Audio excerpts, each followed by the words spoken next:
Next on World One, a suspect and now a confession. What Joran van der Sloot reportedly told police about the murder of a young Peruvian woman.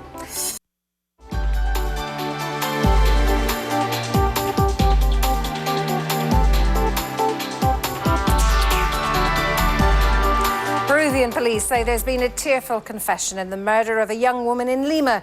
They say Joran van der Sloot admitted beating Stephany Flores Ramirez to death. And now the Dutch citizen is set to reenact what happened in his hotel room for authorities. So let's get an update on the latest developments now. Rafael Romo standing by live in Lima, Peru. Rafael, this is quite a development, this alleged confession. Most definitely, Fionnuala, and we're standing here outside the Hotel TAC. This is where the homicide happened on Sunday, May 30th, and this is where Joran van der Sloot was supposed to be here today to do a reenactment with the police about what transpired that specific day. However, it has been postponed. It hasn't happened yet. And just a few moments ago, I called the Director of Information of the Peruvian National Police, and he tells me it may not happen until tomorrow. What he tells me, though, is that he will still be held at the headquarters of the Criminal Investigations Division of the Peruvian National Police. He has a translator available.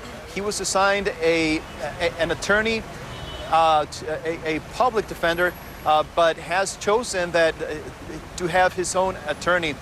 So for now, it is all about waiting here in Lima. In the next few days, we were told he is going to be transferred to a different prison, a regular prison here in Lima, but that's not going to happen until he is formally charged. Of course, the confession that was obtained yesterday by the Peruvian National Police changes many things in this case. And when I asked the Director of Information of the Peruvian National Police how did they get to this confession, he said, well, we presented him with the evidence. We told him everything we had against him, and he had no other choice but to recognize his responsibility in the murder of Fionnuala. And of course, the reason this case has garnered so much international attention is because of the alleged link between this man and a murder in Aruba 5 years or so ago. Have there been any developments in connection with that at all? Not so far, Fionnuala, and as far as we know, the topic of Natalie Holloway, the American teenager who disappeared in Aruba in 2005, has not been touched by the police. At least that's what they're telling us. So they're concentrating their efforts on this case, the homicide of 21-year-old Stephany Flores.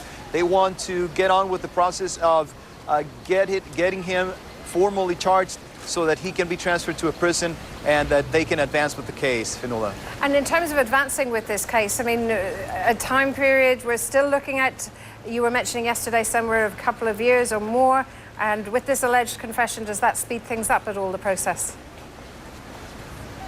Yeah, it's going to be a lot faster, but still quite a lengthy process, Fionnuala, because still a lot of evidence has to be analyzed by a judge in charge of this case, who is going to have to determine, based on that evidence, the aggravating factors that are going to determine whether he spends 15 to 35 years in jail, 15 being the minimum, 35 being the maximum.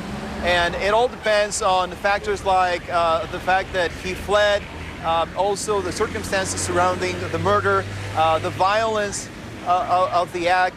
And so a judge is going to take a close look at all of that and determine based on all the evidence from the line. Rafael Romo live in Lima, Peru. Thanks very much indeed.